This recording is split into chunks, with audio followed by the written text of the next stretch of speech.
Donc je vais essayer d'apporter des éléments un peu différents, puisque de toute façon ici, je pense que vous êtes pas très au point et au courant de ce qui est la partie faciale de l'AFP, l'agence française de la propagande, notamment tout ce qui est en fait la falsification dans cette première partie, c'est-à-dire tout ce qui est en fait une désinformation à travers des informations erronées ou des informations qui sont complètement différentes de la réalité, qui cherchent à détourner l'attention et qui cherchent à manipuler, qui s'appelle de la propagande.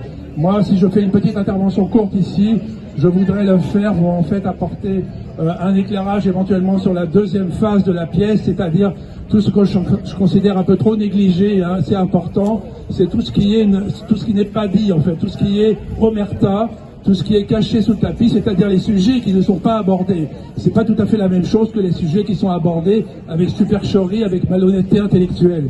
Et donc, dans les plus récents, pour donner des exemples précis, je dirais qu'on peut, par exemple, j'ai vu ça assez récemment, mais c'est un exemple parmi tant d'autres, malheureusement, c'est pas le cas unique, mais nous avons, par exemple, un Jean-Christophe Desbordes récemment, qui vient d'être poursuivi alors qu'il était journaliste, donc très bien noté certainement par l'AFP, journaliste, ancien journaliste chez Libération, chez Radio France, chez France 3, et on vient de découvrir en fait que cette personne est l'auteur de quelques centaines d'atrocités et de viols sur des personnes mineures. Donc voilà quelqu'un qui était protégé, qui était absolument laissé dans l'oubli et dans l'omerta, parce que simplement il représentait évidemment la partie bien pensante, un homme de gauche, un journaliste de gauche, on n'allait pas y toucher, on pouvait fermer les yeux sur toute sa partie noire, sa partie obscure, avec des viols d'enfants. Donc je pense que c'est tout à fait le sujet d'actualité, et il fallait commencer par cet exemple, parce que c'est un exemple d'omerta justement, où il y a la complicité tacite des autorités de l'AFP, de l'agence française de la propagande, pour couvrir et pour disons, effacer ou en tout cas occulter des réalités qui concernent la violence d'enfants, la violence pratiquée sur des mineurs, parce que, évidemment, on ne s'attaque pas à un journaliste de gauche bien pensant, bien institué, chez Libération, chez France 3, etc. Il y a aussi quelque chose de beaucoup plus brûlant, je viens de regarder ça de plus près, c'est ce qui concerne les élections municipales en Allemagne. Il y a notamment un parti, l'AfD, qui est un parti qui est très menaçant pour le pouvoir en place parce qu'il s'affiche ouvertement contre l'UE. C'est l'AfD qui est en deuxième position derrière l'UE, qui est en train de préparer des élections municipales le 14 septembre. Et très curieusement, c'est-à-dire que ça défie toutes les probabilités, toutes les statistiques, il y a pas moins de 7 personnes de ce parti, l'AfD, qui ont subitement disparu et qui sont décédées en quelques semaines. Des gens qui sont âgés entre 30 et 50 ans, voire un peu plus. Et on a justifié ces disparitions, ces décès, par des choses évidemment qui défient la raison, parce qu'on voit mal comment quelqu'un qui est atteint gravement d'une maladie importante va se mettre à se lancer dans une campagne municipale.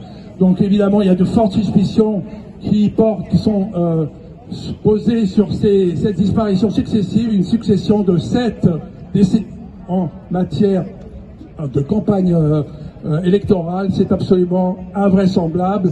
Donc on peut avancer toutes les hypothèses et ça reste très rationnel. Maintenant, je voudrais souligner une autre personne qui me paraît très importante, qui est toujours d'actualité, qui l'est même peut-être encore plus, et c'est pour ça que j'ai apporté ce livre, et je vais être bref.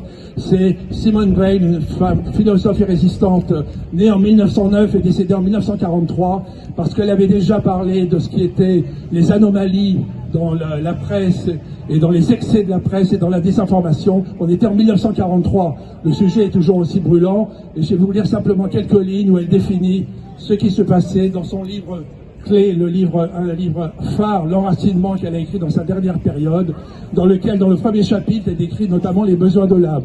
Et dans cette partie sur les besoins de vérité, Luc se défie des journaux, mais sa défiance ne le protège pas. Sachant en gros qu'un journal contient des vérités et des mensonges, il répartit les nouvelles annoncées entre ces deux rubriques. Mais au hasard, au gré de ses préférences, il est ainsi livré à l'erreur. Écoutez bien cette phrase, elle est écrite en 1943. Tout le monde sait que lorsque le journalisme se confond avec l'organisation du mensonge, il constitue un crime. Mais on croit que c'est un crime impunissable.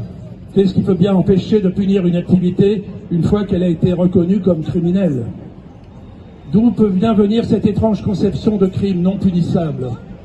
C'est une des plus monstrueuses déformations de l'esprit juridique. Ne serait-il pas temps de proclamer que tout crime discernable et punissable et qu'on est résolu, si on en a l'occasion, à punir tous les crimes? Quelques mesures faciles de salubrité publique protégeraient la population contre les atteintes à la vérité. La première serait l'institution pour cette protection de tribunaux spéciaux hautement honorés, composés de magistrats spécialement choisis et formés. Ils seraient tenus de punir réprobation publique toute erreur évitable et pourraient infliger la prison et le bagne en cas de récidive fréquente, aggravée par une mauvaise foi démontrée. Je finirai juste parce que cette citation elle a effectivement désigné parmi les besoins de l'âme le besoin de vérité. Et voilà comment elle a écrit sa conception du besoin de vérité. Je pense que chaque année qui passe et dans la détérioration qu'on observe grâce en particulier à cette institution de l'AFP, l'Agence française de propagande, elle est encore plus brûlante. Le besoin de vérité est plus sacré qu'aucun autre. Il n'en est pourtant jamais fait mention.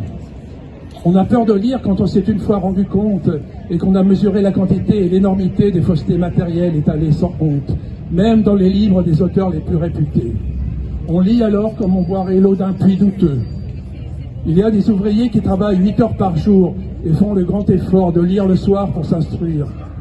Ils ne peuvent pas se lancer dans des vérifications dans les grandes bibliothèques. Ils croient le livre sur parole. Messieurs de l'agence France Propagande, on n'a pas le droit de leur donner à manger du faux. Merci, c'était Simone Veil. Bravo.